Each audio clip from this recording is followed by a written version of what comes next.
couple of turnovers for Michigan in the last 3 possessions. And what a pass, Caitlin Clark, just right where it needed to be for Monica Sonato. Slower start here for Caitlin Clark, who averaged about 42 points per game in the 2 games against Michigan last year. But that's when it's scary, right? That's when it's scary when it's a slow start, because you know she can heat up and she can score quickly in bunches. Put up 46 on this floor last year. An unbelievable performance as Sonato draws another foul. You see those numbers that she put up. Both of those games happening last February. Had 6 threes in one game, 8 threes in another.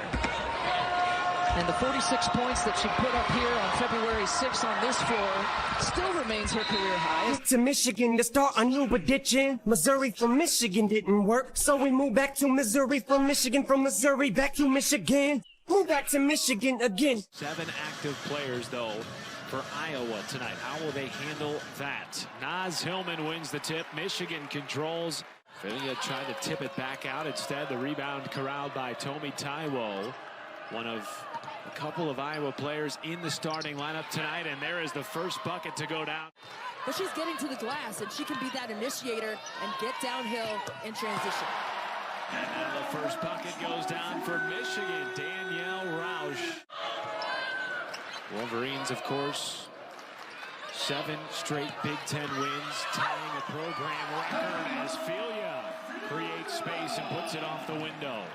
Until this year, and Christie, as we talked about in the Open, they've already beaten 2 in Indiana and Baylor. Well, they have 6 wins over ranked opponents, and you want to win those home games, but if you have an 11-game win streak, you want to add to that for sure. Great move off the glass from Kate Martin to respond. This is the tempo that Iowa wants to go with. They want to push it and get clean looks like that one. Well, that's why I said that last shot that she took was just way off the mark. That one clean as a whistle. And Maddie Nolan responds the other way for the Wolverines. In terms of her passing ability. Lisa Bluter said, my team doesn't know any other way than to push the pace, scoring 84 points per game as that bucket goes down. Through that stretch as well. In terms of their scoring, they're scoring 75 points a game, shooting 49% as well. Tomi Taiwo from downtown. Of course, you just saw Hillman at the free throw line. Kaiser just checking into the ball game and puts it off the window with the left hand. Iowa now just 1 for its last 7. What would you like to see from the Hawkeyes here, Christie, over the final couple of minutes as you see Kate Martin get to the cup? Foul trouble, something that Iowa cannot afford tonight. Down a handful of players, just 7 active players in the game tonight as Hillman gets another bucket. She's up to 8 points. And what? Like, I'm good. I'm scoring. It's just phenomenal to watch how she operates. And Caitlin Clark back the other way. And it's phenomenal how Caitlin Clark operates as well. I mean, both of them were named preseason player of the year, one for the media and one for the coaches. And you know, Iowa is missing Warnock, and I really think they're missing her production. She's their X factor and their motor. Another 3 goes down. But that's an ISO play for Clark to get loose, and not just for her to score, because when the defense commits, as we've said before, she makes great reads. Dilk dumps it down to Kaiser. Great positioning inside for Michigan. Ball tipped around, dove on by Martin, scooped back up by Filia, who puts it down. That earns you minutes on the floor. Nolan rattles out. Hillman, the offensive board, and the foul. Lisa Bluter talked about her contagious energy and somebody who still does all the dirty work while being the superstar. Hanging on to a 13-point lead here, 3 minutes into the second quarter. And Hillman finds Dilk on the cut to the basket. The last couple of seasons, when she's seen double and triple teams, she's been really great at finding players out of those attacks defensively. Not just the post players. There's a drive to the basket, and a finger roll goes down for Danielle Rausch. Michigan has outscored opponents in these last 7 games by an average margin of victory of 22 points, and that's a big reason why. The offensive rebounds. Sprint back and deflect. Williams right into the chest of Czinano, playing with 2 fouls. She almost skimmed her hip. She almost got Williams on that one. Down to Czinano with a left hand. Count the basket and the foul. Monica Czinano right now is in the game with 2 fouls. She is playing delicately on the defensive end because of it. So offensively, you need to go to work, Monica Czinano, inside. Meanwhile, the shots just continue to fall for Michigan. They're now 4 of 7 from deep. They've made 4 straight as Czinano answers off the window. Answers that play. Okay, good. Here's Amy Dilk off the back iron. Hillman a second chance, you betcha. Stay together, and that is different than it was last year in a lot of ways in terms of the consistency of that fact. To Monica Czinano, but they switched that matchup. Dilk, no. Hillman, yes, with the putback, and Naz Hillman, 16 points, 5 rebounds. 12-point lead, and Christie, they were plus 12 in second chance points in that first half. Naz Hillman right to the cup. And that's tough, and I think that's another reason why you're not getting her out. Down to Kaiser, right back into Filia, and the left hand rolls out, but there is Hillman with a second chance. No, Filia on the 3rd opportunity, and the putback is good. I thought she got a piece on both of those shots down there. 11 offensive rebounds for Michigan. Averaging nearly 14 a game as Filia gets right back to the cup, and she is feeling it. 8 points, 4 boards, and a pair of assists for the freshman. And Iowa is the best offensive team when it comes to production and efficiency. But right here, we're watching defense run out. And there is Cameron Williams. And have a big lead because of it.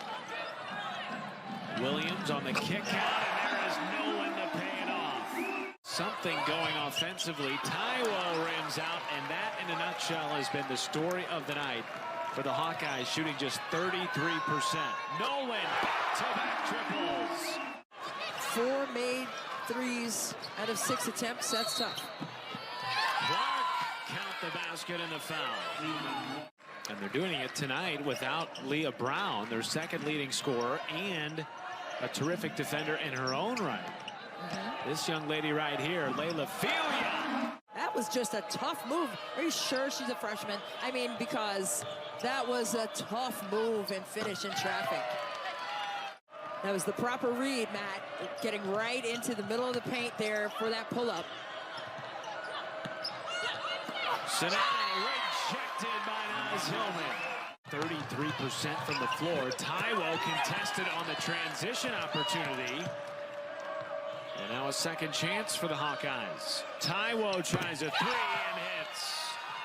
In spite of making just 3 of their last 12 field goals, Iowa's in the midst of a 13-2 run. Roush off the mark, another offensive rebound for Naz Hillman. Naz Hillman has been a huge reason why Michigan is in the midst of its perhaps best season in program history. For Filia, tries a 3. And the rebound, Caitlin Clark. Filia, 30% three-point shooter, so not a bad choice, but you can't settle for that. And it's back to a 12-point game. Iowa's still fighting as Filia goes high off the window and drops it in. It's a new season high for the freshman with 14. She embraces the challenge of that. Czinano out to Taiwo, off the mark, and the rebound and putback is there. 7 of 7 from the free throw line, though, which has allowed her to get up over 20 points. Now a pickoff from Taiwo, up ahead to Clark, who finishes. Clark with 3. And the step back is good.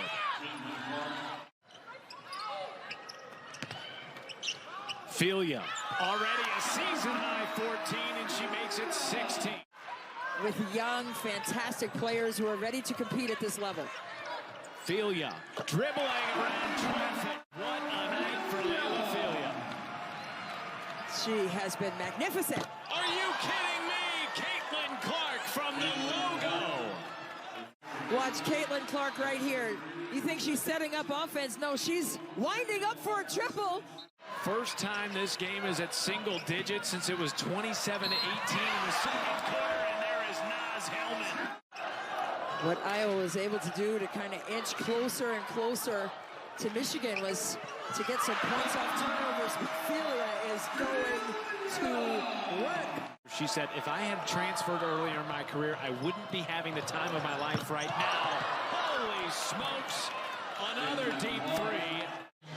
But watch right here. Hey, Kevin Durant, I know you're a big fan of Caitlin Clark. How about that one?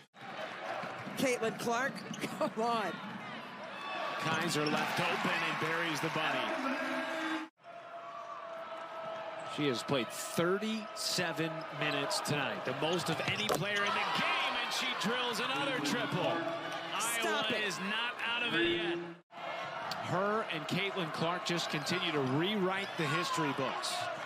And we have been treated to a gem tonight. Clark again! Double team, no problem. The defense did everything they could do. They're draped on her, Matt. Look at this. Everybody's around her, and she finds a crevice. Oh, and knocks it through. Look at this. Right in between two defenders in her face. It doesn't matter. Down 8, a 3. No good. O'Grady, the offensive board, and the basket. Sensational. Clark from near half court. And a heat check for Caitlin Clark. On February the 27th. Hawkeyes with a basketball.